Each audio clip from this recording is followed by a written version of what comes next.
First हमने first जो start किया था क्लास, उसमें स्टार्टिंग में पीरियोडिक टेबल पढ़ी थी। पीरियोडिक टेबल क्यों क्लासिफाई करते हैं? हमें पीरियोडिक टेबल पढ़ने की जरूरत क्यों पड़ी?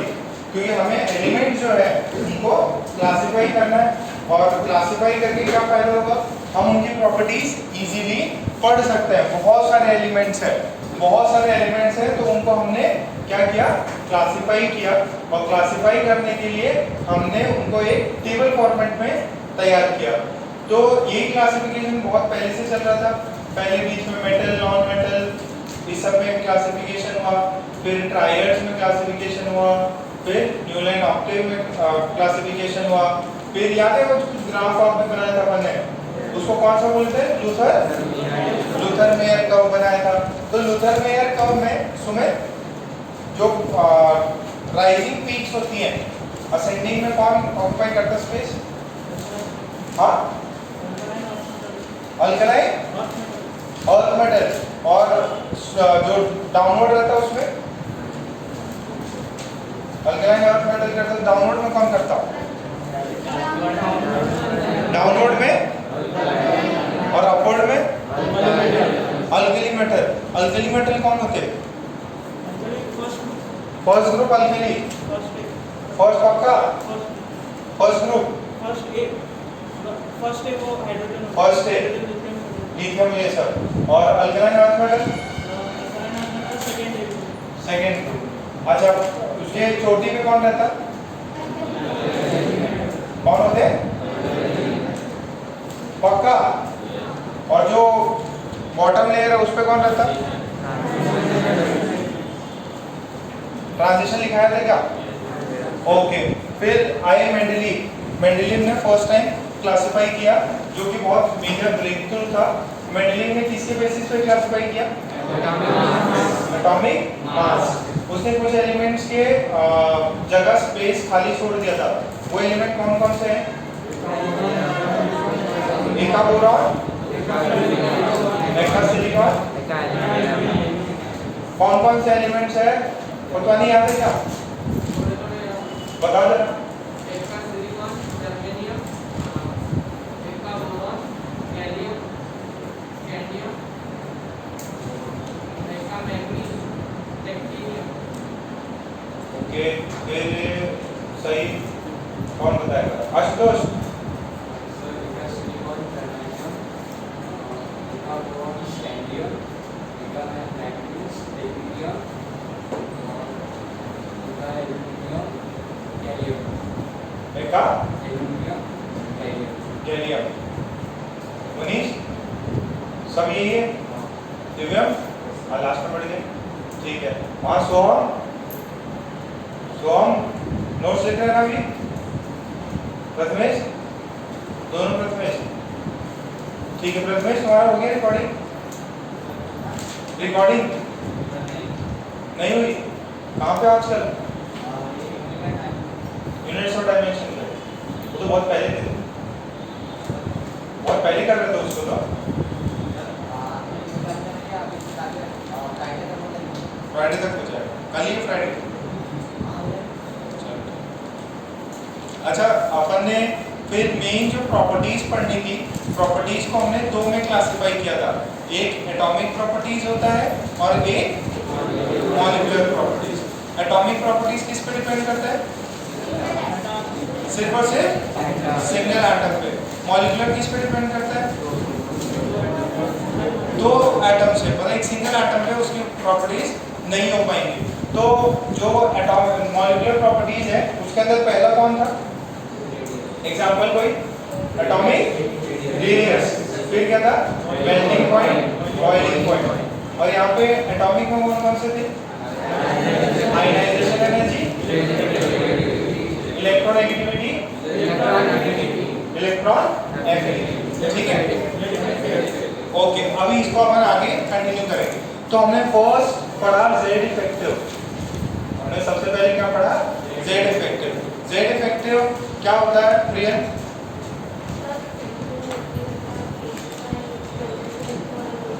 Effective nucleotide Z minus sigma. What is this? ये कितना इफेक्टिवली आपका न्यूक्लियस आपके आखिरी इलेक्ट्रॉन को खींच रहा है। सर ये कम क्यों हो जाता, ये Z के बराबर क्यों नहीं है? क्योंकि यहाँ पे क्या आता है, शील्डिंग। शील्डिंग कौन करते हैं? इनर क्या होता है? इनर इलेक्ट्रॉन्स करते हैं, आउटर वाले कोई भी शील्डिंग नहीं करता। अच्छा S P D F सबसे बढ़िया शील्डिंग किसकी? सबसे वीक अच्छा F की सबसे वीक है तो एक फिनोमेना होता है लैंथेनाइड कॉन्ट्रैक्शन, और एक D ब्लॉक में होता है उसको बोलते हैं ट्रांजिशन कॉन्ट्रैक्शन। ठीक है, तो वो Z इफेक्टिव के लिए। अच्छा उसमें क्या बोलता है कि आपका F में 14 इलेक्ट्रॉन बढ़ेंगे और 14 प्रोटॉन बढ़ेंगे, बट जो इलेक्ट्रॉन्स गए वो किस में गए? वो वीक शील्डिंग वाले F में गए, तो इसकी वजह से Z जो है वो ज्यादा बढ़ जाता है। अच्छा इसे अभी पहले साइज की बात करें। साइज में हमने बात किया था एटॉमिक साइज 4 तरीके की होती है, कौन कौन सी? 4 टाइप की एटॉमिक रेडियस बताई थी। Covalent radius, covalent, metallic, van der waals, ion. अच्छा आयनिक में हमने किया A माइनस A और A प्लस, इनमें सबसे ज्यादा श्रवण पता है कुछ? बताओ सबसे बड़ी साइज किसकी होगी? A माइनस की, फिर A प्लस की होगी। ठीक है, सो ये तो हो गई अपनी साइज का कंपैरिजन। अच्छा इसमें एटॉमिक में अपन ने ये भी किया था जिसका पॉजिटिव चार्ज ज्यादा उसकी साइज सबसे कम, जिसपे नेगेटिव चार्ज सबसे ज्यादा उसकी साइज सबसे ज्यादा। फिर आइसोइलेक्ट्रॉनिक स्पीशीज भी किया था।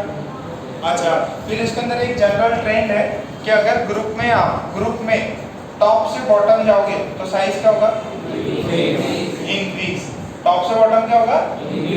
Z इफेक्टिव टॉप से बॉटम सेम रहता है, ठीक है, या डिक्रीज होता है। अच्छा अगर आप पीरियड में गए, पीरियड में लेफ्ट से राइट की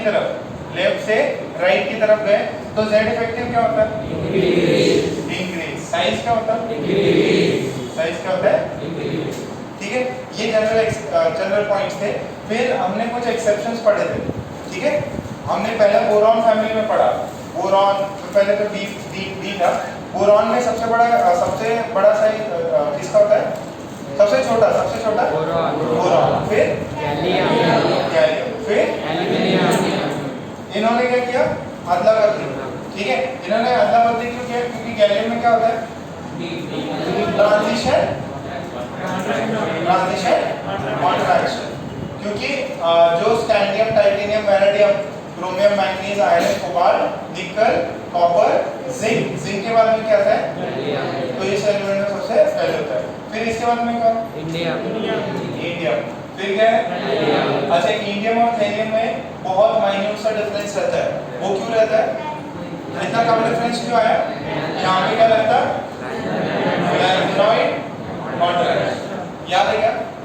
बस इतनी सी बात थी जो साइज में अपन ने किया था।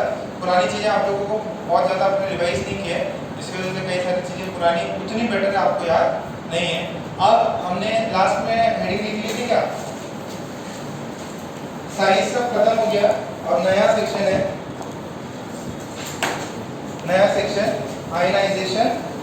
अरे फिर एक ये तो था ही, फिर हमने जिरकोनियम और हाफनियम की भी सेम होती है।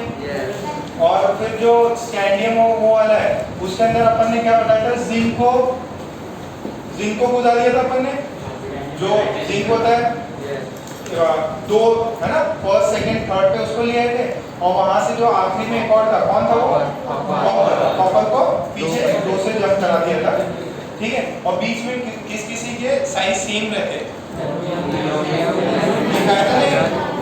है ना, उसको याद रखना है। प्रॉब्लम्स करोगे तो आपको समझ में आ जाएगा, उसको याद रखना है। प्रॉब्लम्स करोगे तो समझ में आ जाएगा। ओके, नेक्स्ट हेडिंग डाल लो, आयनाइजेशन एनर्जी।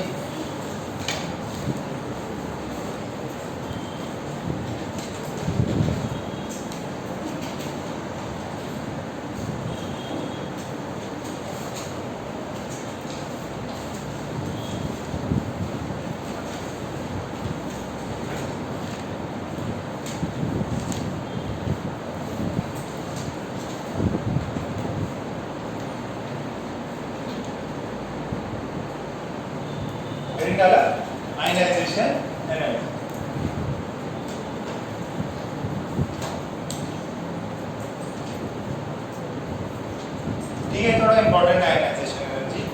इधर देखिए, आयनाइजेशन एनर्जी होती क्या है? आयन, किसी को आयन बनाना है अपने को। जैसे होता है ना मॉडर्नाइजेशन, मॉडर्नाइजेशन मतलब चीजों को मॉडर्न करना, ठीक है। ग्लोबलाइजेशन, चीजों को ग्लोबल करना, वैसे चीजों को आयन में कन्वर्ट करना। अब यहाँ पे जो आयन जो अपन ने ट्रीट किया दैट इज कैटायन। क्या ट्रीट किया है? कैटायन। तो ये देखो, ऐसे ही जनरल में आपको एक सिंपल सी चीज बता रहा हूँ कि यार अपने पास में ये प्रोटॉन है, प्रोटॉन मतलब न्यूक्लियस है, और ये एक इलेक्ट्रॉन है, और अंदर भी इलेक्ट्रॉन हो सकते हैं, ठीक है। ऐसे नहीं कि ये सिर्फ सिंगल शेल है, इससे डबल शेल भी हो सकते हैं। मान लो एक पहले से शेल हो गया, और अभी ये जो है इनके बीच में क्या कौन सा टाइप का फोर्स है? अट्रैक्शन की रिपल्शन? अट्रैक्शन।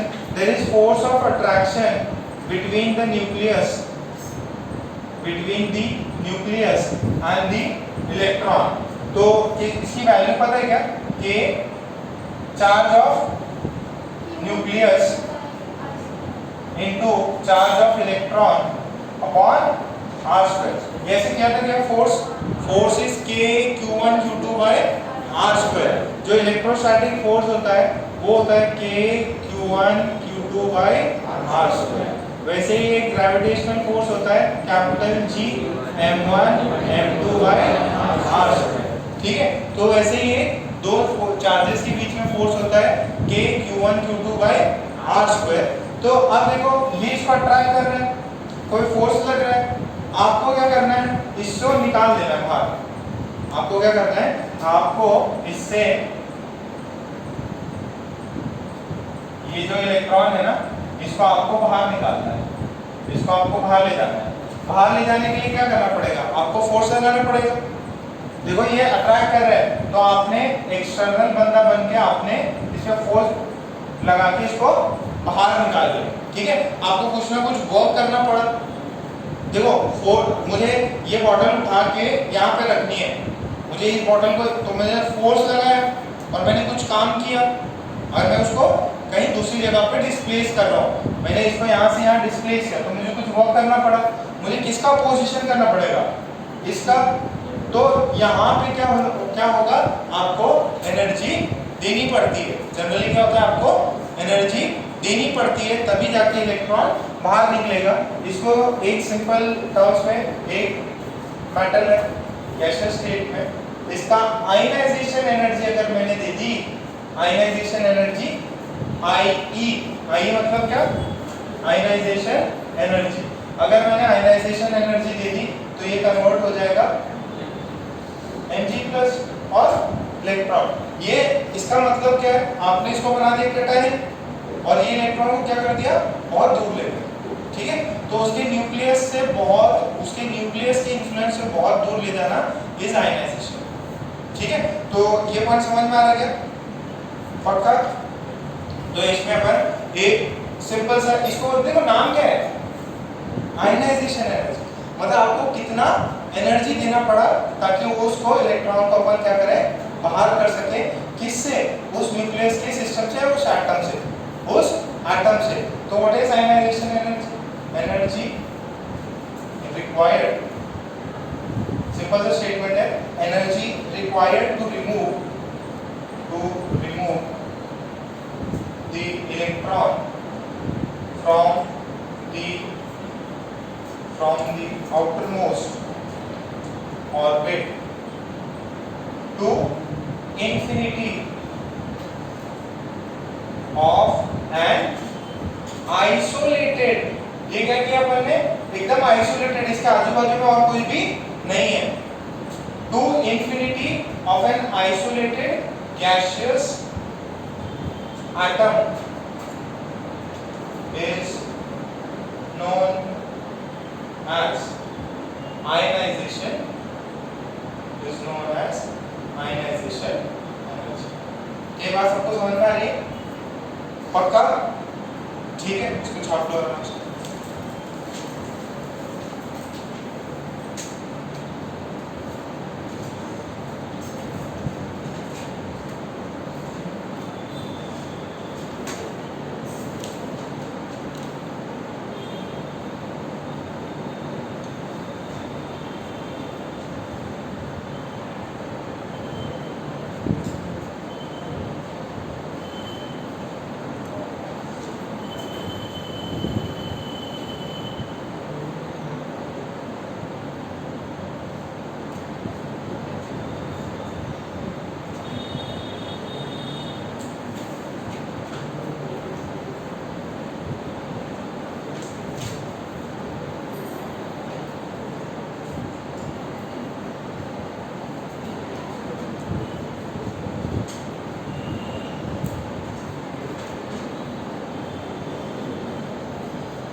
अपना ये पार्ट हो गया।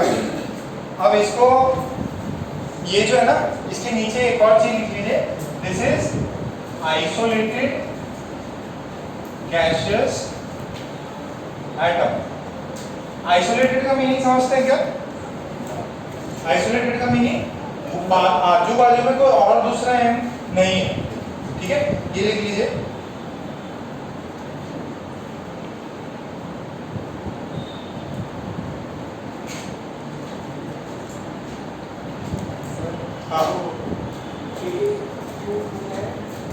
के q of nucleus, n u nucleus.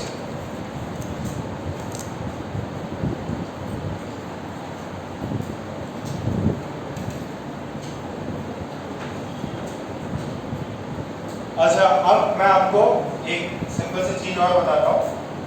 इसमें जो एनर्जी आई वो कितनी आई? आयनाइजेशन एनर्जी IE कितनी है? IE। अब IE1 IE2 ये भी होता है। उससे पहले ये एक चीज और देखो, एक्सोथर्मिक इंडोथर्मिक रिएक्शंस पता है क्या? ये ऐसा कभी लेटर सुना है क्या? Delta H। डेल्टा H क्या होता है?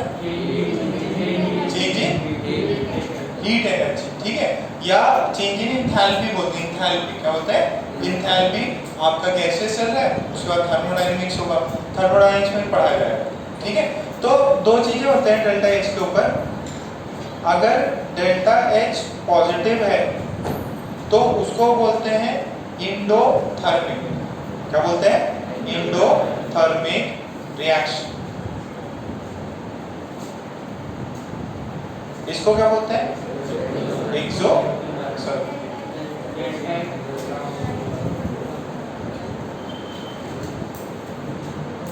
डेल्टा H लेस देन 0, इसको क्या बोलते हैं?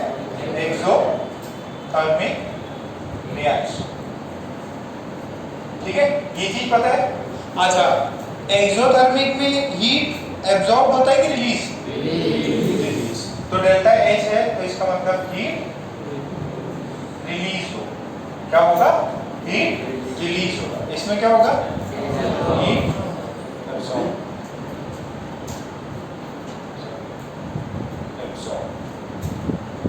ABSORB, absorb, it is absorbed, उसमें it is released। ये लिख लीजिए।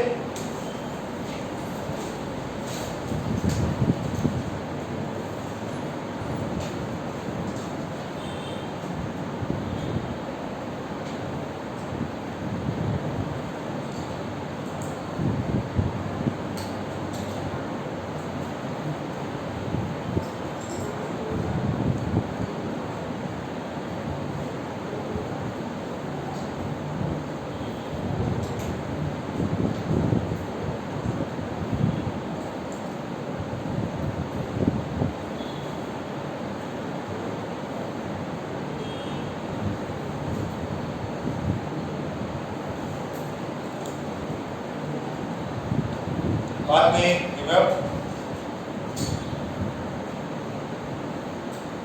लिखा है okay.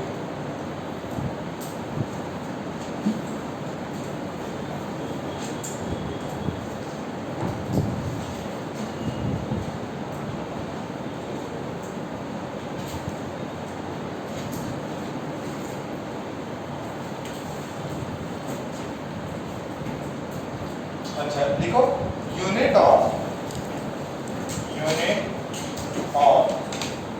Ionization energy electron volt per atom.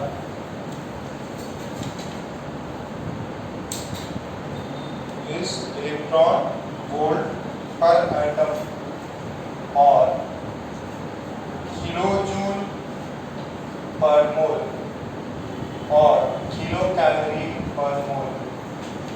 अगर ईवी पता है क्या? 1 ईवी कितना किलो जूल पर मोल होता है? 96 किलो जूल पर मोल। कौन से चैप्टर में किया था ये?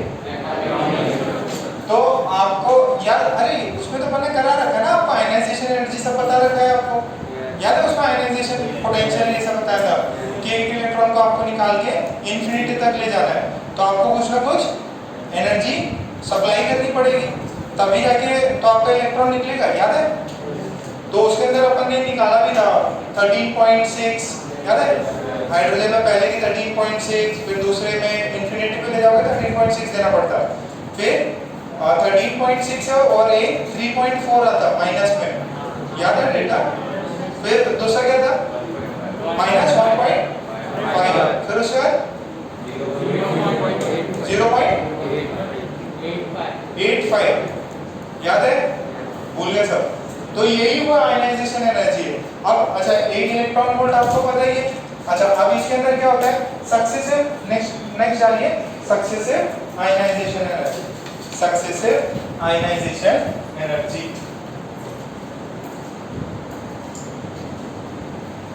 Successive ionization energy.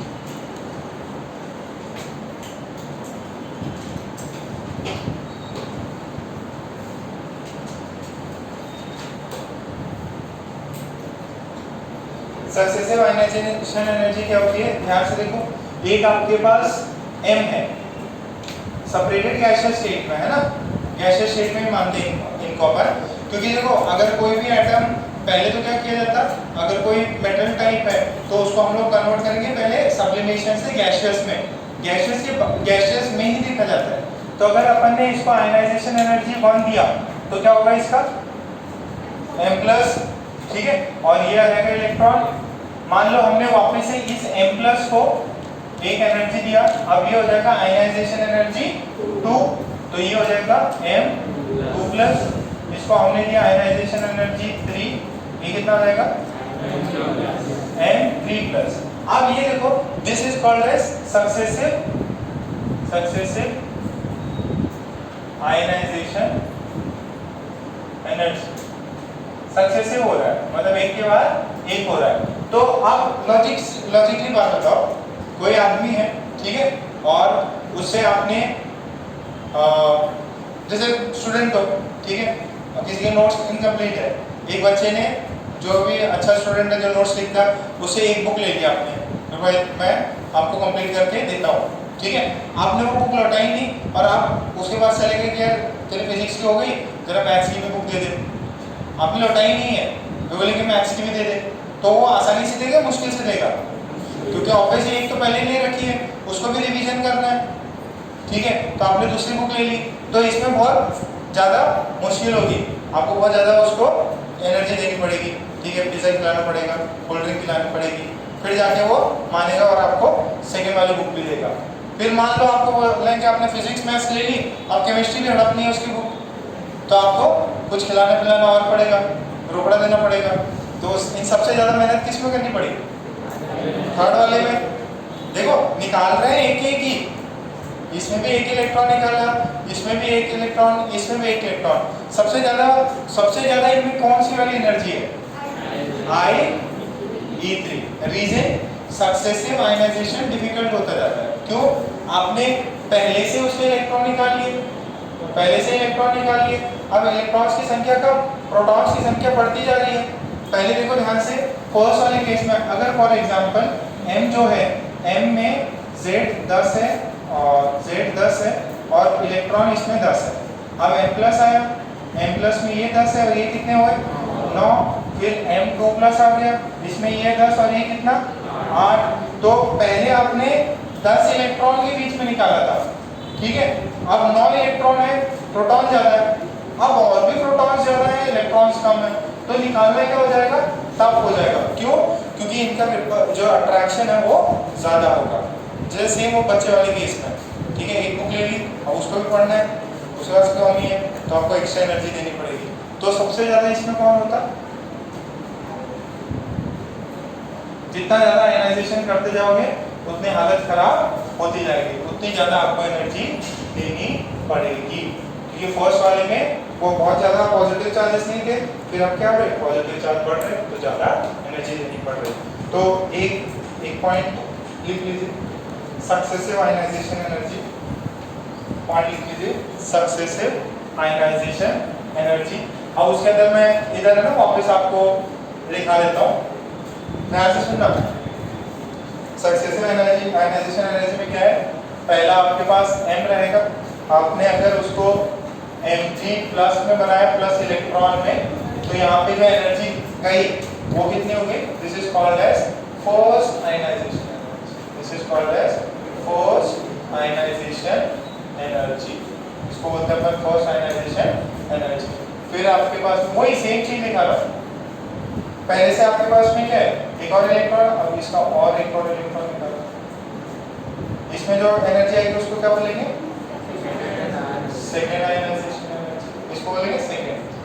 ये फिर 2 है, इसको अपने और निकाला तो इसको क्या बोलेंगे, थर्ड आयनाइजेशन। अच्छा अब मुन्ना मेरी बात सुनो, अगर हमने M से उसको कन्वर्ट किया M गैस से M3+G प्लस 3 इलेक्ट्रॉन्स, तो कितनी एनर्जी लेनी पड़ी होगी, IE1 plus IE2 plus IE3। बात समझो ना, आपने पहले उसको पिज्जा खिलाया, बर्गर खिलाया, फिर कुछ पैसे भी दिए, कोल्ड ड्रिंक सब दिए, तो सबका एडिशन है कितना समझ में आ रहा है। तो सबसे बड़ा इनका कौन है, क्यों बड़ा है, क्योंकि पहले से उसके अंदर इलेक्ट्रॉन्स की कमी थी, आपने और इलेक्ट्रॉन्स निकाले तो उसको बहुत ज्यादा मुश्किल होगी देने। ठीक है, बात समझ में आ रही, ये छापो, सेम एलिमेंट है, पहले ये छापो है ना, वो तो मैंने आपको ऐसे बताने के लिए बताया, ये छापो और वो IE3 ग्रेटर देन IE2 वो सब लिखो।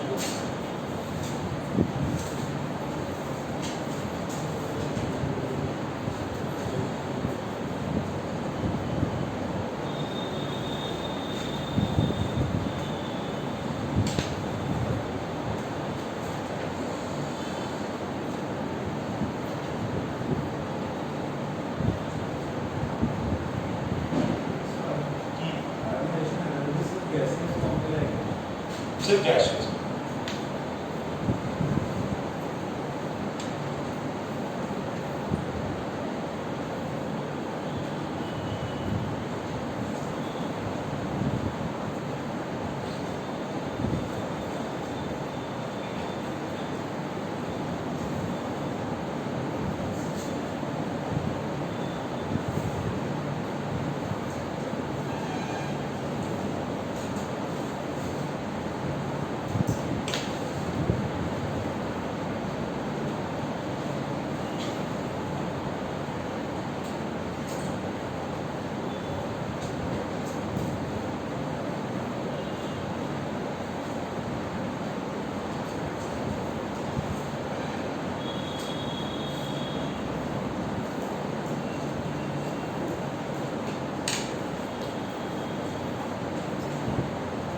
कितना हुआ,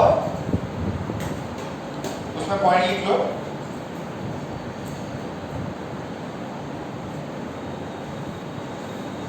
हिंदी में लिखे, देखो जब एटम न्यूट्रल होता है, जब एटम न्यूट्रल होता है तो इलेक्ट्रॉन निकालना रिलेटिवली इजी होता है।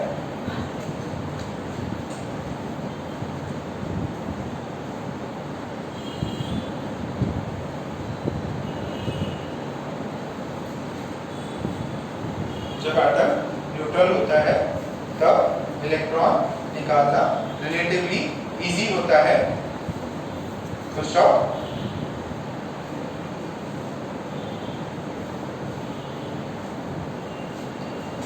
एक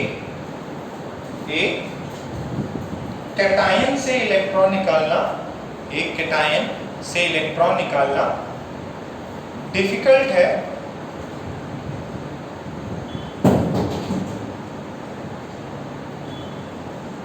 एक कैटायन से इलेक्ट्रॉन निकालना डिफिकल्ट है कंपेयर टू अ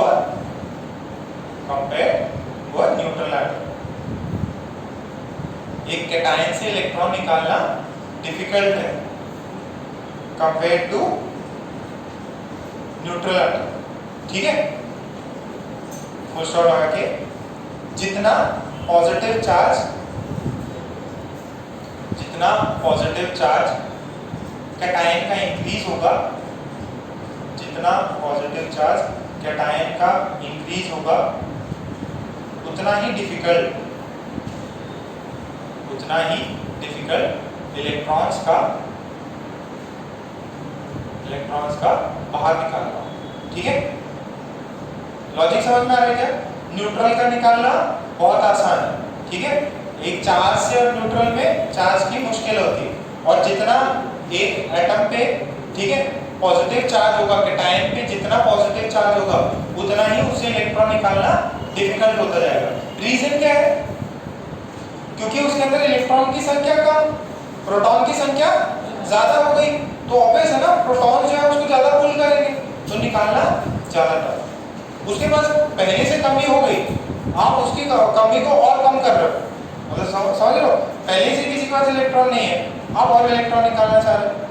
ठीक है, जैसे कोई पहले से आदमी कंगाल है, आप बोल रहे हो और उधार दे दे हमको, तो दे ही नहीं पाएगा। ठीक है, तो घर बेचना पड़ेगा। वैसे इसके केस में हो रहा है, बहुत ज्यादा मुश्किल से वो इलेक्ट्रॉन देगा। सो फुल स्टॉप लगा के लिख लो। Because of this the successive ionisation energies are higher. Because of this the successive ionization energy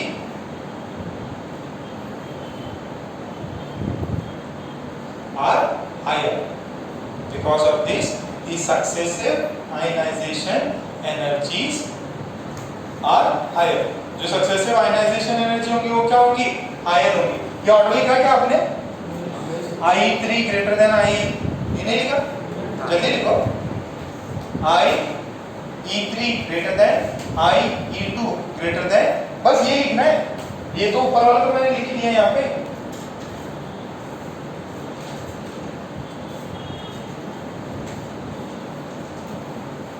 ये लिखना है। और देखो इलेक्ट्रॉन्स की कमी हो गई, आप और इलेक्ट्रॉन्स निकालना जा रहे हैं, और ज्यादा डिफिकल्ट होगा। क्यों? क्योंकि पॉजिटिव चार्ज सेम है, इलेक्ट्रॉन घटते जा रहे हैं।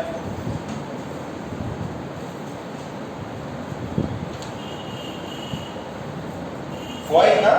ओके, नेक्स्ट तरीका है factors affecting ionization energy. Factors affecting ionization energy। कौन से फैक्टर आयनाइजेशन एनर्जी को इम्पैक्ट करते हैं?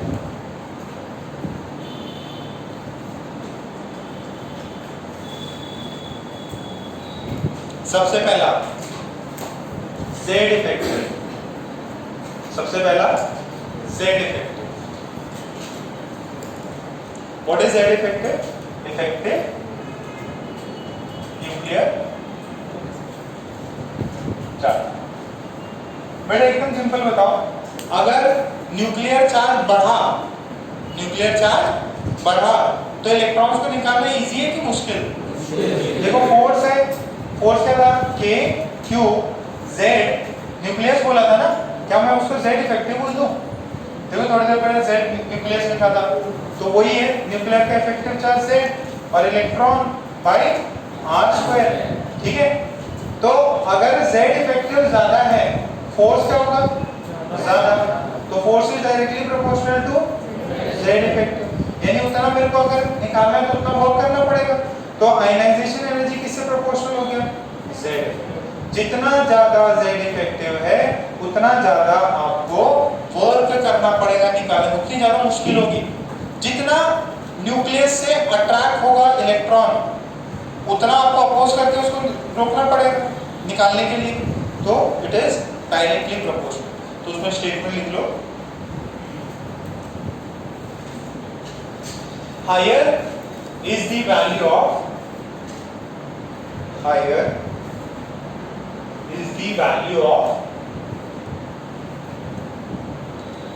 Z effective। Higher is the value of Z effective, more will be the attraction। Higher is the value of Z effective, more will be the attraction and hence higher will be the ionization energy, and hence higher will be the ionization energy. Logic समझ में आ रहा है? जितना ज्यादा Z effective होगा उतना ज्यादा attraction होगा, और जितना ज्यादा अट्रैक्शन है उतना ज्यादा डिफिकल्ट है उसको तोड़ना, अट्रैक्शन को तोड़ना। ये सबको समझ में आया? फिर ये चीज लिख लो, ये याद रखनी है, ionization energy directly proportional to Z effective.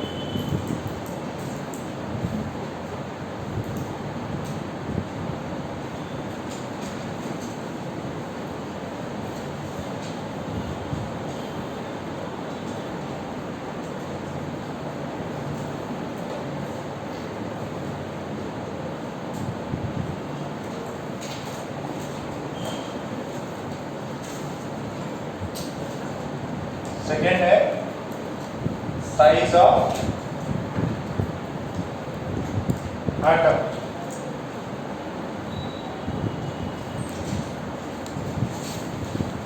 देखो साइज में क्या बात करेंगे हम, ये न्यूक्लियस है और ये इलेक्ट्रॉन, इनके बीच का डिस्टेंस है r, ठीक है। तो जो अपना फोर्स है वो कितना होता है, ये Z effective by into E by r। अब साइज से कैसे रिलेटेड है, इनवर्सली रिलेटेड। तो जितना बड़ा साइज होगा उतना दूर हो जाएगा, जितना दूर होगा उतना फोर्स कम लगेगा, provided this Z is same, ठीक है। Z में भी अपने को इसे बस इतना मैं बता सकता हूं, दिस इज r स्क्वायर। तो आयनाइजेशन एनर्जी क्या होती है, this is inversely related to size. देखो जितना बड़ा साइज होगा, जितना बड़ा सा एकदम मोटा सा एकदम बड़ा सा, तो उसका इलेक्ट्रॉन उतना दूर रहेगा न्यूक्लियस से, तो उनके बीच में जो अट्रैक्शन है वो क्या होगा, कम होगा, ठीक है। और समझ में आ रही है? तो साइज ऑफ, ये लॉजिक समझ में आया, और उस पर पॉइंट लिखो, फिर ये सब छाप लेना, पॉइंट लिखो।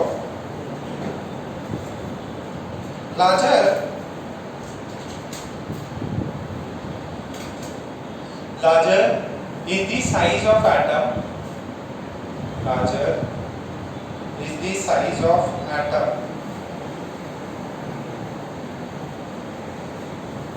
smaller will be the force of attraction, smaller will be the force of attraction, smaller will be the force of attraction,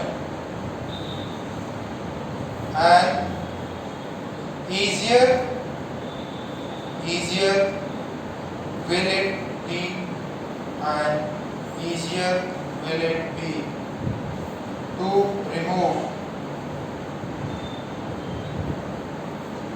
and easier will it be to remove the electron, easier will it be to remove the electron from the orbit.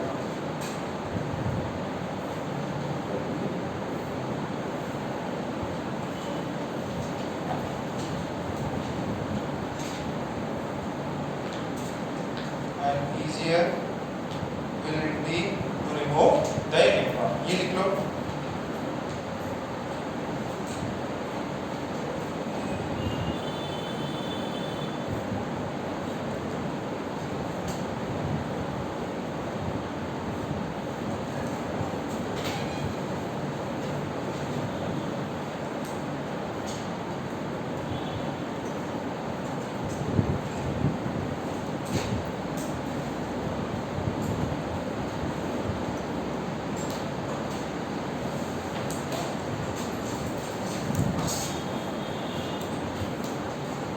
Clear था?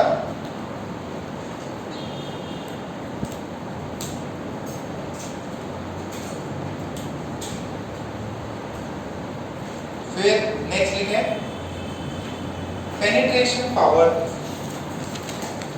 Third factor है penetration power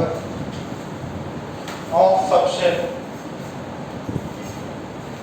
फिर क्या है third point, penetration power of subshell. penetration power of substrate, penetration power of substrate.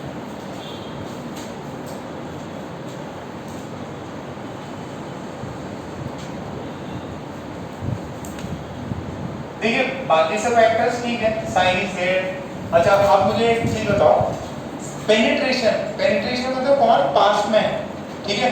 अच्छा आपके पास कितने orbital है, S P D F. देखो शील्डिंग अलग है, शील्डिंग अलग है, पेनिट्रेशन मतलब कौन कितना पास में है, ठीक है, कौन कितना पास में है। तो न्यूक्लियस में सबसे पास में कौन होता है, एस, फिर कौन पी, फिर कौन डी, फिर एफ। क्या होता है, जितना दूर रहता हो। और सबसे पहले कौन होता है, जैसे मान लो 3s है, 3p है, फिर आता 3d, पहले 4s आता, फिर 4p आता, फिर 4d आएगा और फिर 4f। तो सबसे ज्यादा पेनिट्रेशन पावर किसकी, s, फिर p, फिर d, फिर f। ये penetration means closeness, penetration, penetration means closeness, closeness किसका ज्यादा, S, फिर P, फिर D, फिर F। अच्छा एक दूसरी थी शील्डिंग इफेक्ट, एक दूसरी क्या थी, शील्डिंग इफेक्ट, शील्डिंग इफेक्ट या स्क्रीनिंग इफेक्ट। स्क्रीनिंग सबसे ज्यादा किसमें होती है, फिर किसमें होती है, फिर किसमें, दोनों ऑर्डर सेम आ गया बट दोनों चीजें अलग है। कौन सबसे पास में रहता है, ये कौन सबसे ज्यादा अपने इलेक्ट्रॉन्स के अराउंड शील्डिंग क्रिएट करता है। तो जो जितना पेनिट्रेशन पावर जिसकी जो जितना पास है, न्यूक्लियस के पास है, उसके पास में अट्रैक्शन ज्यादा होगा। तो आप अगर बात करो 4s से और 4p से इलेक्ट्रॉन निकालना किस में ज्यादा सिंपल है, 4p से, ठीक है, क्योंकि वो थोड़ा दूर है, पास कौन है, ठीक है, बात समझ में आ रही है। तो 4s से इलेक्ट्रॉन निकालना डिफिकल्ट है कंपेयर टू 4p। समझ में आ रहा है क्या, अगर 4s और 4p दिया है, किससे इलेक्ट्रॉन इजीली निकलेगा, किससे डिफिकल्ट होगा, तो किसकी आयनाइजेशन एनर्जी ज्यादा होगी, ठीक है। पहले पेनिट्रेशन पावर लिखो, ये दो ऑर्डर लिख लो और फिर 2 पॉइंट्स लिखा रहा वो लिखो।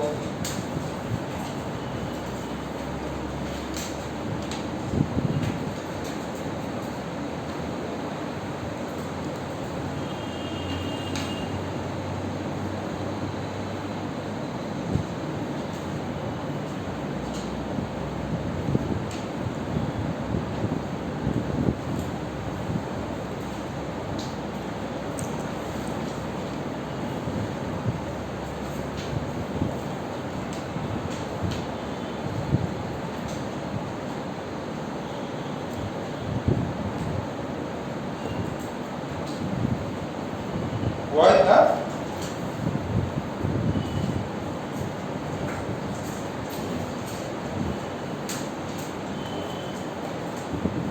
और लिख लो उसमें higher is the penetration power, higher is the penetration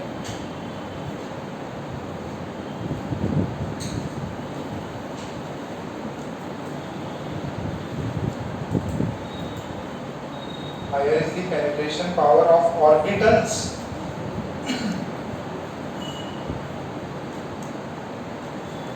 closer will be gained to the nucleus.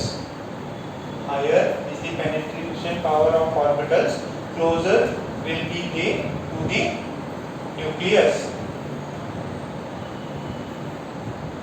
and more energy will be required, and more energy will be required,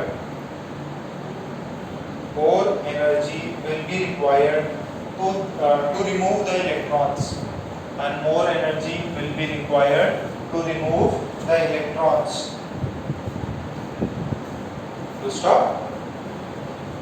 Therefore ionization energy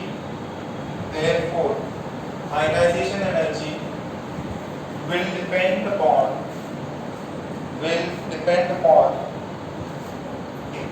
the type of orbital,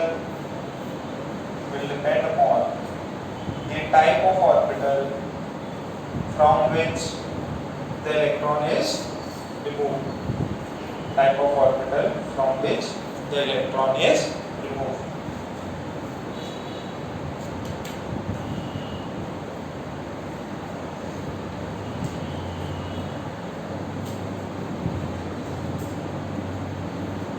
क्या हुआ? सबने लिखा? तो कितने factor पढ़े अभी तक? 3। सबसे पहला कौन सा? Z इफेक्टिव से कैसे? Inversely directly? फिर पढ़ा साइज। साइज से कैसे? जितना बड़ा साइज उतना इजी है मूव करना। फिर क्या पढ़ा? Penetration power. पेनिट्रेशन पावर ज्यादा होगी न्यूक्लियस के पास होगा, न्यूक्लियस के पास होगा तो एनर्जी ज्यादा होगी।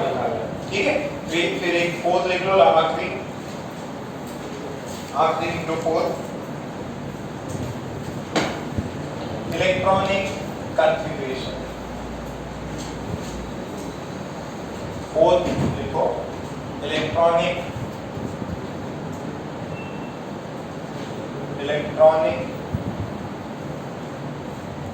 कॉन्फ़िगरेशन। फोर्थ लिखे इलेक्ट्रॉनिक कॉन्फ़िगरेशन। उसमें लिखें half filled and fully filled.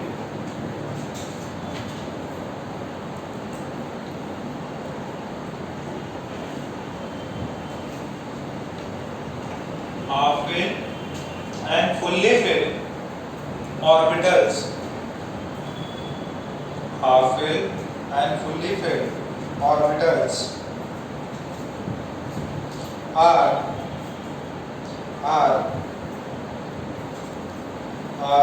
more stable. Half filled and fully filled orbitals are more stable, and it is difficult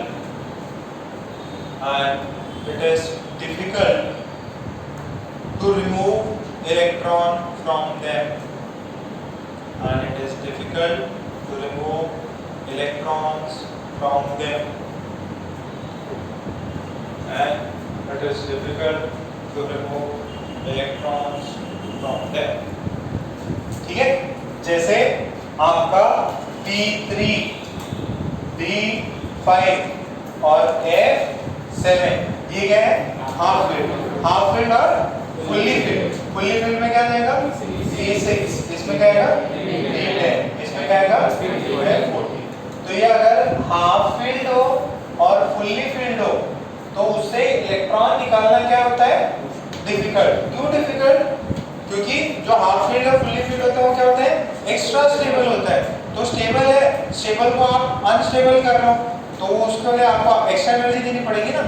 तो ये फोर्थ केस है जो आपको याद रखना है। ठीक है, this is half field, this is fully field. अगर इस कॉन्फ़िगरेशन वाले से इलेक्ट्रॉन निकाल रहे हो तो थोड़ी सी मुश्किल। लिख लो इसको। 4 केसेस थे, मतलब 4 फैक्टर्स थे जिस पे डिपेंड करता। अभी अपन इसके ट्रेंड्स और वो सब देखेंगे। एकदम इजी है, ये आराम से पढ़ेंगे तो इलेक्ट्रॉन एफिनिटी जो है उसका भी सेम ऑर्डर रहता है।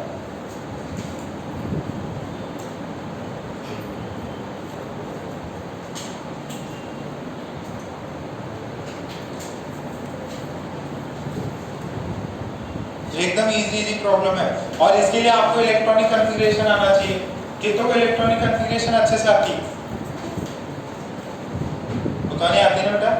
कुछ अग्रवाल की तरह सवाल आता है। तो इलेक्ट्रॉन फिल करने के लिए 3 रूल्स है। कौन कौन से? मोड्स और पॉलिंग क्या बोला था? कोई भी क्वांटम नंबर के मतलब 2 इलेक्ट्रॉन के सभी क्वांटम नंबर सेम नहीं हो सकते। ठीक है, मोड्स में क्या बोला था? कि जो भी इलेक्ट्रॉन्स है वो पहले एक सिमिलर पैरेलल स्पिन में पैरेलल स्पिन से फिल होंगे, बाद में जाके उनका फिलिंग होगी या और उनके अंदर क्या होगा, पेयरिंग हो, ठीक है। और अब्बा ने क्या बोला था, n+n, ठीक है।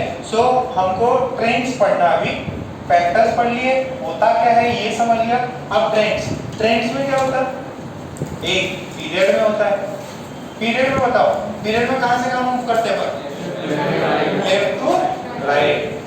अच्छा, कौन कौन से फैक्टर्स पे डिपेंड करता, जनरल ट्रेंड है ना ये, general trend, this is general. But chemistry है तो केमिस्ट्री में क्या रहता है, एक्सेप्शन तो रहते ही हैं, ठीक है। तो हमने एक्सेप्शंस के केसेस भी डिस्कस कर लिए। लेफ्ट से राइट, जेड इफेक्टिव क्या होता है, इंक्रीज। साइज क्या होता है, साइज डिक्रीज होता है। तो आयनाइजेशन एनर्जी क्या होगी, देखो आयनाइजेशन एनर्जी, चार फैक्टर था। Ionisation energy is directly proportional to, and ionisation energy is inversely proportional to.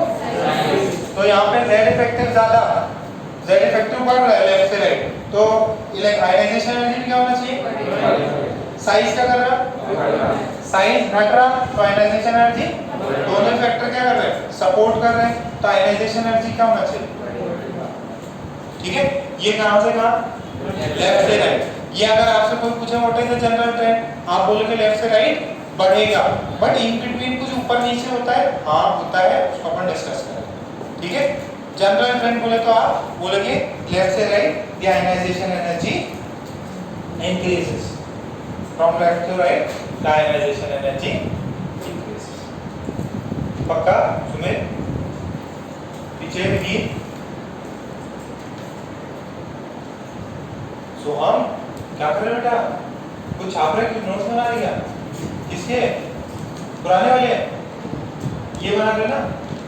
Class में सिर्फ यही काम करो, दूसरा काम मत करो। माइंड ठीक होगी नहीं, क्या हो गया सर उसको, क्लियर हो गया।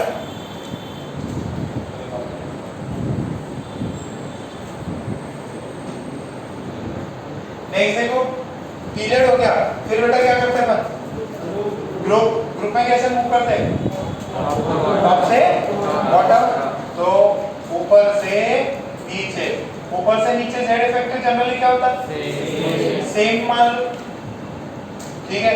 साइज क्या होता है, साइज बढ़ेगा, जेड सेम है, आयनाइजेशन एनर्जी क्या होगा, क्या होगा, अरे साइज बढ़ रहा है ना, तो ionization energy will reduce.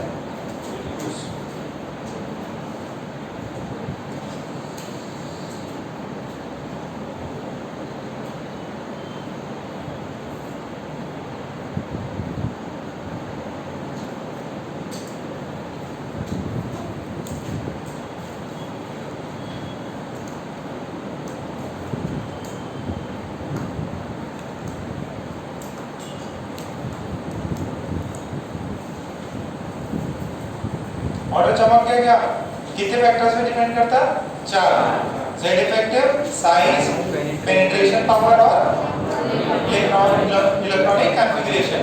Electronic configuration में क्या था, हाफ फील्ड और फुल्ली फील्ड में क्या होता है, ज्यादा एनर्जी लगती, फिर जो जितना न्यूक्लियस के पास होगा उसमें निकालने में ज्यादा एनर्जी लगेगी।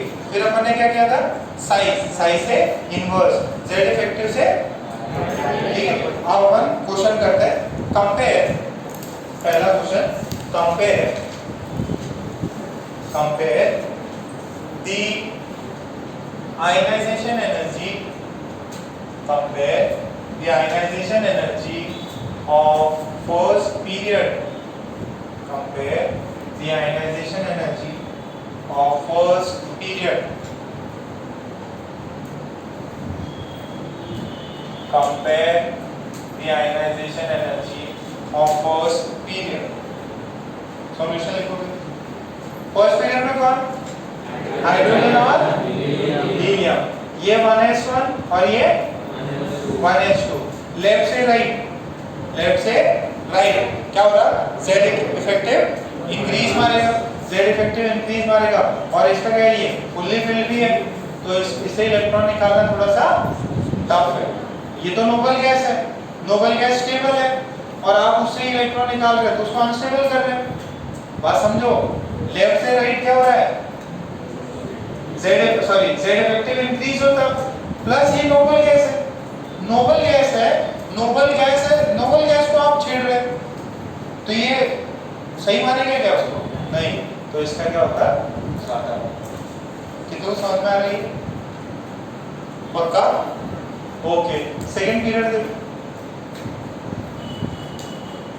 ये किसका ऑर्डर है? Ionization energy. और कौन सी आयनाइजेशन एनर्जी? पहली आयनाइजेशन, एक ही इलेक्ट्रॉन निकाल लें। आयनाइजेशन एनर्जी 1 म्हणजे काय? एक इलेक्ट्रॉन। अब नेक्स्ट देखो, पीरियड 2 में कौन कौन से एलिमेंट होते? ये छापा के सबने? कौन से होते हैं? Lithium, beryllium, boron, nitrogen, oxygen, chlorine, neon. Okay sir, आपने बोला सर लेफ्ट से राइट क्या होता? बढ़ता। ओके, इसका कॉन्फ़िगरेशन 1s1 1s2 2s1। इसका कितना?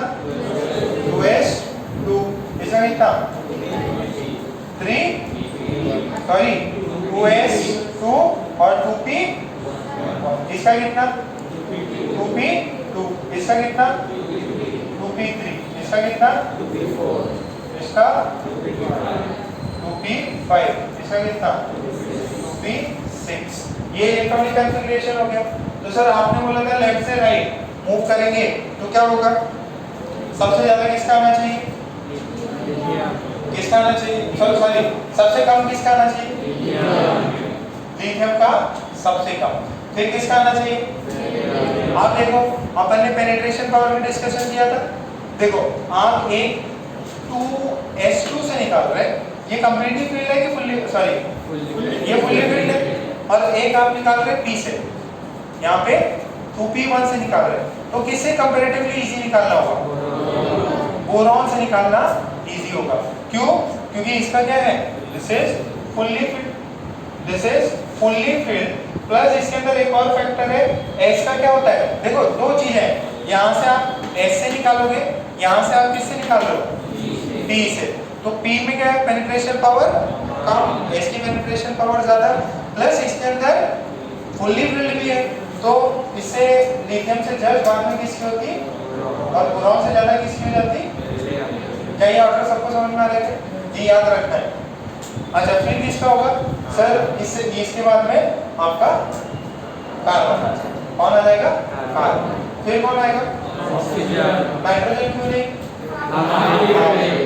तो यहाँ पे आ गया ऑक्सीजन। फिर कौन? फिर कौन? फिर कौन? सबसे ज्यादा किसकी? क्यों? क्योंकि एक तो स्टेबल है, वो इनर्ट गैस है, फुल्ली फिल्ड हो गया। फुल्ली फिल्ड से निकालना तो सबसे ज्यादा दूर है। कहाँ पे चेंज हुआ? एक यहाँ पे चेंज हुआ और एक ये वाला हुआ। रीजन क्या है? इसमें फुल्ली फिल्ड s ऑर्बिटल, इसमें क्या है? Half filled p orbital. देखो उसके 3 p भर गए थे इसके नाइट्रोजन में, और इसमें ऑक्सीजन में क्या थे? एक 4 था, तो एक को अपन निकाल सकते हैं। ठीक है? और वो क्या करे? जब एक को निकाला तो वो क्या बन जाएगा? Half filled. यार वो आपने बोले थे ना नॉर्मल गैस की साइज पीरियड में कम बड़ी रहती है। हाँ, तो ये एक्सेप्शन है कि नहीं बड़ी रहती नहीं, साइज बड़ी रहती है। ये एक्सेप्शन बहुत सारे फैक्टर्स हैं। जेड इफेक्टिव वाला फैक्टर है।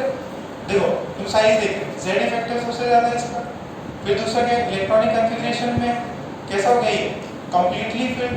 और नेचर कैसा इसका? नेचर में किसी से इंटरेक्ट नहीं करता, ये जैसा है वैसे पड़े रहना चाहता है, और आप इसके इलेक्ट्रॉन निकाल रहे हैं तो ये बिल्कुल भी पसंद नहीं करेगा उस चीज को। साइज जो भी फैक्टर हो, बट ये बिल्कुल भी पसंद नहीं करेगा कि भाई इसको किसी ने इलेक्ट्रॉन निकाला है। ठीक है? सबसे ज्यादा हैलोजेंस का ही होता है। ये लिखा, छापो छापो, रीजन लिखो। इधर क्या है? Fully filled s orbital. इसमें क्या है? Half filled p orbital.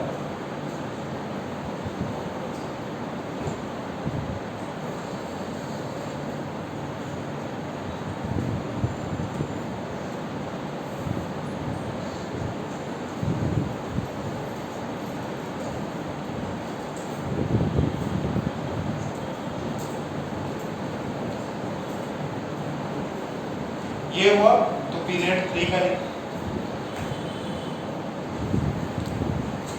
जिसको पीरियोडिक टेबल नहीं आती उसको ये चैप्टर नहीं आएगा।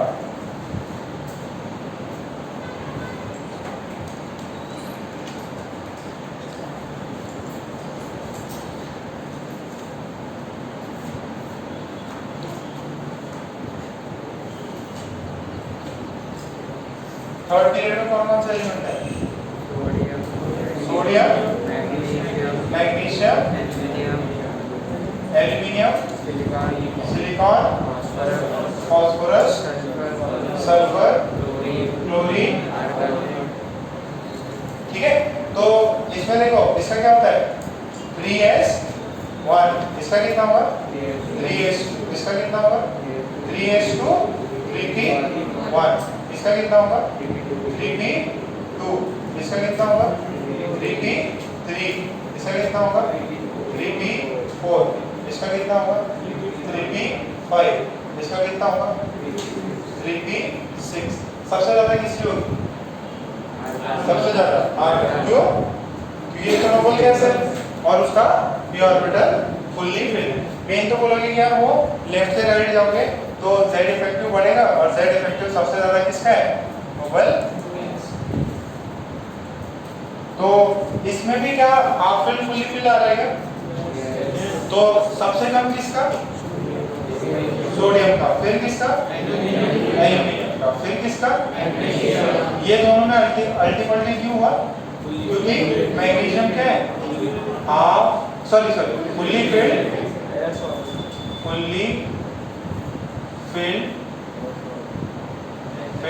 एस और ठीक है, फिर मैग्नीशियम आगे, फिर एल्यूमिनियम के बाद में सिलिकॉन, फिर सल्फर, सल्फर के बाद में इन्होंने अध्यवस्थी क्यों करी?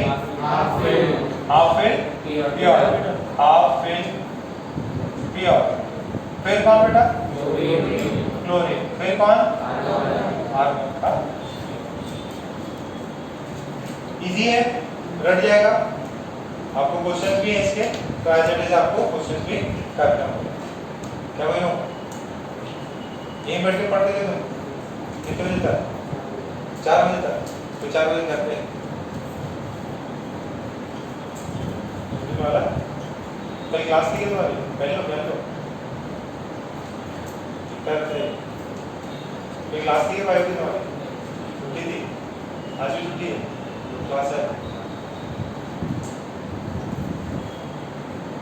छापा, तो ये तो क्या हो गया पीरियड में। कितने पीरियड देख लिए मैंने? 3। बाकी सब में लोचा होगा। क्यों लोचा होगा? क्योंकि डी आ जाएगा और बाद में एफ आ जाएगा। तो अभी अपन जो है नेक्स्ट अपन जो पढ़ेंगे दैट इज ट्रेंड्स में, ग्रुप्स में। पीरियड पढ़ लिए, अभी ग्रुप में। फर्स्ट ग्रुप का ट्रेंड बताओ। What is the trend of ionization energy for group 1 and group 2? What is, question लिखो, what is the trend, what is the trend of ionization energy of group 1 and group 2? Group 1 में कौन? Group 1 में क्या था? Hydrogen, lithium, sodium, potassium, rubidium, caesium. ठीक है, अच्छा इसके अंदर आपको अरेंज ग्रुप 1 एलिमेंट्स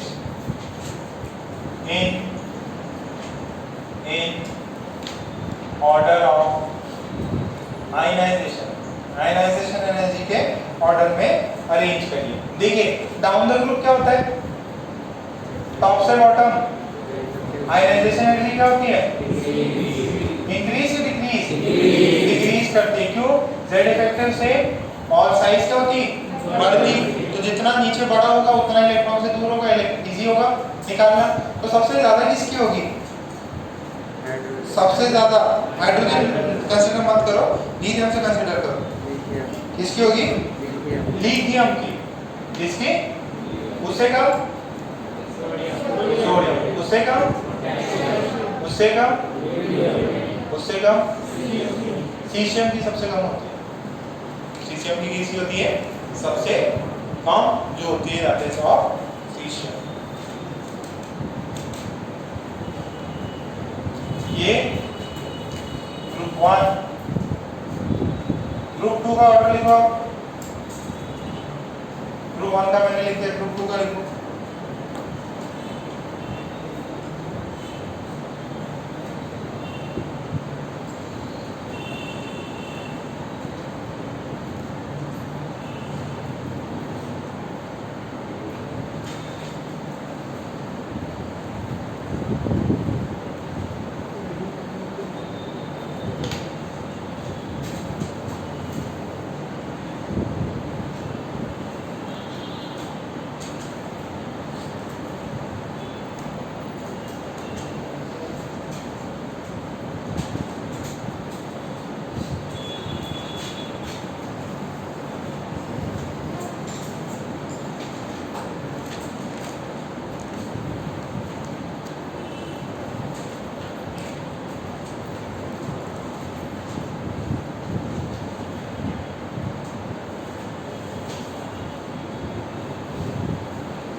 आ गया।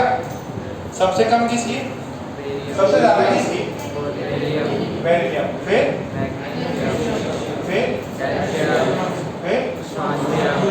स्ट्रॉन्शियम और एक्स फिर ठीक है। बस बस यहाँ तक, ठीक है, बस यहाँ तक रेडियो एक्टिविटी ज्यादा नहीं। अच्छा देखो, पूरे पीरियोडिक टेबल में सबसे ज्यादा किस एलिमेंट का आयनाइजेशन एनर्जी कम होता है? सबसे ज्यादा in entire periodic table,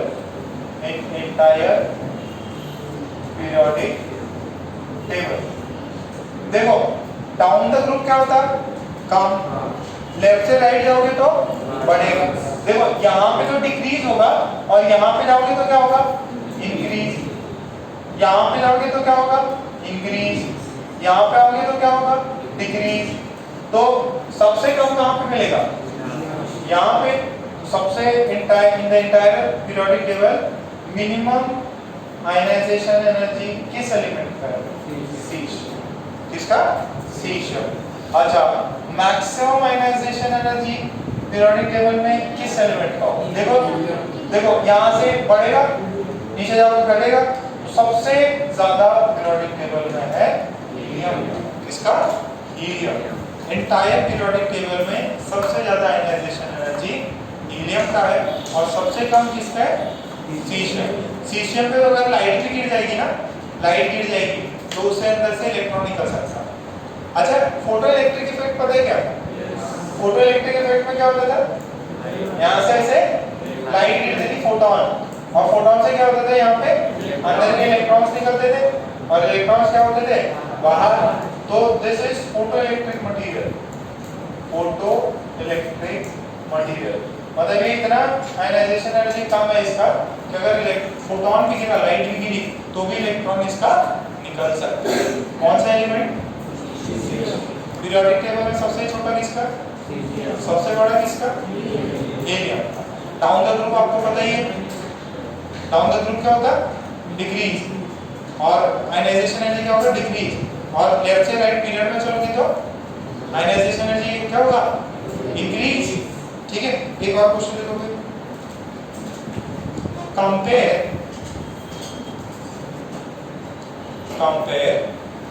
the ionization energy, compare the ionization energy of compare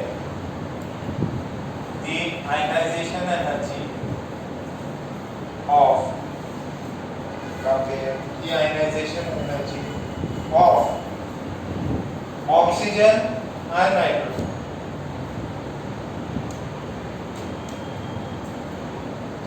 Both IE1 and IE2 हमको कंपेयर करना है IE1 and IE2 किसके लिए? ऑक्सीजन है नाइट्रोजन। ठीक है, तो सबसे पहले देखिए नाइट्रोजन का कॉन्फ़िगरेशन क्या होता है? क्या होता है? 1s2 2s2 2p, ऑक्सीजन का 1s2 2s2 2p 4। तो आयनाइजेशन एनर्जी 1 दिया, आयनाइजेशन एनर्जी 1 दिया, तो ये किसमें कन्वर्ट हुआ? N plus. ये किसमें कन्वर्ट हुआ? O प्लस में। इसी कॉन्फ़िगरेशन कितनी हो गई? 2p2। इसी कॉन्फ़िगरेशन किसमें ज्यादा जोर लगा? कौन सी वैल्यू ज्यादा है, इसकी कि इसकी? नाइट्रोजन की। क्यों? Half field. तो IE1 of nitrogen is greater than IE1 of oxygen. Reason क्या है? Nitrogen has half filled p orbital. क्या है उसके पास में? half filled p orbital. अच्छा, अब आयनाइजेशन एनर्जी 2, और लिखो नहीं, पहले देख लो। आयनाइजेशन एनर्जी 2 क्या होगी? जो पहले से एक इलेक्ट्रॉन दे चुका है उससे एक और इलेक्ट्रॉन निकालो। तो अब देखो जरा, हमारे पास में कौन है? एक N प्लस है और एक है O प्लस। इससे इलेक्ट्रॉन निकाला, ये IE2 एनर्जी देना पड़ेगा, ये N2 प्लस में हो जाएगा। इसमें IE2 दे दो, ये कितना हो जाएगा? O2 प्लस हो जाएगा। ये कितना है? This is 2p2। ये कितना है? 2p3। किसमें इलेक्ट्रॉन निकालेंगे? इसमें। सर दोनों में प्लस है, बट इधर किससे निकाले? 2p2 से। इधर से क्यों? ये हाफ फील्ड हो गया। तो अब IE2 किसका बड़ा होगा? IE2 of oxygen is greater than IE1 of IE2 of nitrogen. Reason क्या है? ये वाला क्या है? हाफ। अरे लॉजिक समझ में आ रहा है क्या? अच्छा, इसके अंदर इसका IE2 नाइट्रोजन और IE1 नाइट्रोजन कौन बड़ा होता है? IE2 नाइट्रोजन और IE1 नाइट्रोजन, कौन सा आयनाइजेशन एनर्जी नाइट्रोजन का ज्यादा बड़ा होगा? कौन? 2। अभी भी कौन होगा? 2, क्योंकि पहले हाफ फील्ड था, बट अब तो वापस से पॉजिटिव चार्ज तो निकाल लिया, उसमें पॉजिटिव चार्ज आ गया, Z इफेक्टिव बढ़ गया। देखो, हमेशा पहले से आपने एक बुक ले रखी है, मान लो उसके कम नोट्स थे, उसका चैप्टर कंप्लीट नहीं था, उसने दे दी, कोई दिक्कत नहीं है। बट अगर आप दूसरी बुक लोगे तो क्या करेगा? ज्यादा जोर लगाएगा। आपने पहले से ही उससे कुछ छीन रखा है, और चीज छीनने जाओगे तो पहले वाली वैल्यू से तो बड़ा ही होगा, पहले वाली वैल्यू से बड़ा ही होगा। अरे ऑक्सीजन में क्या होगा? IE2 of oxygen is greater than IE1 of, इसमें कोई भी फर्क नहीं। सक्सेसिव आयनाइजेशन एनर्जी क्या होती है? बड़ी होती है, ठीक है। और एलिमेंट्स को कंपेयर करना हो तो आप कॉन्फ़िगरेशन देखेंगे। क्या देखेंगे? कॉन्फ़िगरेशन। ऊपर से क्या सर? अनुष्का,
ओके। अब एक और आप लोग कंपेयर करिए। तो देखो, हमेशा याद रखना, एक ही एलिमेंट का सक्सेसिव आयनाइजेशन एनर्जी बड़ा होता है। यहाँ पे मैं दो एलिमेंट्स के, डिफरेंट एलिमेंट्स के सब ये देखो IE2 और IE2 को कंपेयर मार रहा था, इसका IE1 और IE1 ही कंपेयर मार रहा था, बट एलिमेंट्स डिफरेंट। तो उसमें आप कॉन्फ़िगरेशन देखो, उसमें क्या देखोगे, देखो ये भी न्यूट्रल है, ये भी न्यूट्रल है, बट यहाँ पे ये भी पॉजिटिव है और ये भी पॉजिटिव है, तो अब इनका कॉन्फ़िगरेशन देखेंगे। बट कंपैरेटिव में नाइट्रोजन का IE2 से हमेशा IE1 से बड़ा है, इसका IE3 IE2 और IE1 से बड़ा है, ठीक है। फिर लिखो compare the ionization energy 1 and ionization energy 2. Compare the ionization energy 1 and ionization energy 2 of chromium and manganese. Of chromium and manganese. Chromium और मैंगनीज का आप लोग कंपेयर करेंगे। ये क्रोमियम है, ये मैंगनीज है, एक इलेक्ट्रॉन निकल गया, इससे एक इलेक्ट्रॉन निकला। कॉन्फ़िगरेशन बताओ, इसका कितना है? इसका कितना था? 4s1 और 3d5। इसका कितना होता? 4s2 पक्का। और ये कितना होता? ओके। जो इलेक्ट्रॉन निकलता है वो किससे निकलता है? इलेक्ट्रॉन किससे निकलता है? S 4s है कि 3d से? तो जब क्रोमियम प्लस बना तो ये कहां से निकलेगा? और ये कितना बचेगा? यहां से किधर से निकला? 4s1 बना और ये कितना बना? 3d5। अच्छा आप देखो जरा, ध्यान से देखना, किस में ज्यादा जोर लगा? 4s में। 4s1 से निकाला है 4s2 से? क्यों? फुल्ली फिल्ड है, तो किसका आयनाइजेशन एनर्जी ज्यादा होगा? Ionization energy 1 of manganese is greater than ionization energy 1 of chromium. बात समझ में आ रही है? पक्का। नेक्स्ट देखो, नेक्स्ट किस में होगा?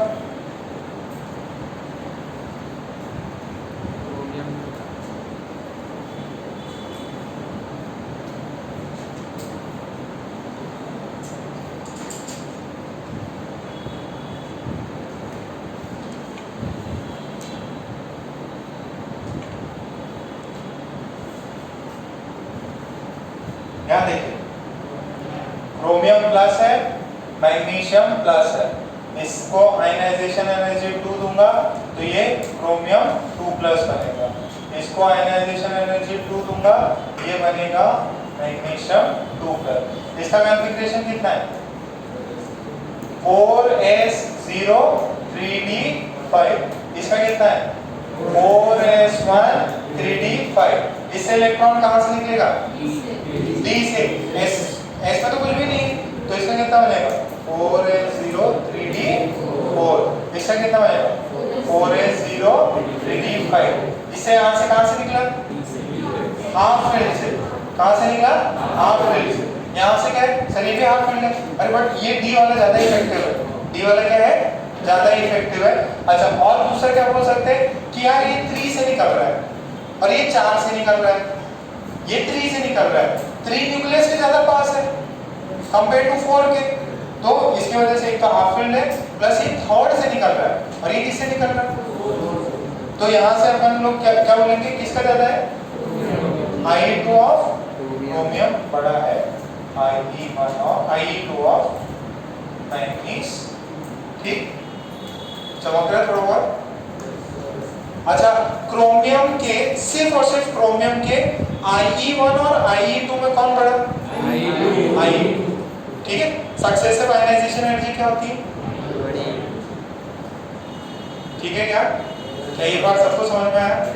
आज अपन ने क्या पढ़ा? आयनाइजेशन एनर्जी कितने फैक्टर्स पे डिपेंड करता है? 4 फैक्टर्स पे। कौन कौन से? Z effective, size, electronic configuration and penetration power. फिर अपन ने क्या किया? ट्रेंड्स किया, लेफ्ट से राइट क्या होगा और टॉप से बॉटम क्या होगा विद पर्टिकुलर रीजंस। फिर अपने ग्रुप 1 ग्रुप 2 का देखा, पीरियड 1 और पीरियड 2 और पीरियड 3 का देखा। फिर ये कुछ किया। आपको जो जो पढ़ाया गया है पूरा एग्जैक्ट डिट्टो याद होना चाहिए। नेक्स्ट क्लास तक अपन ट्राई करेंगे इसका जितना भी मेजर पार्ट हो खत्म हो जाए। थोड़ा डिफिकल्ट लगा क्या? थोड़ा थोड़ा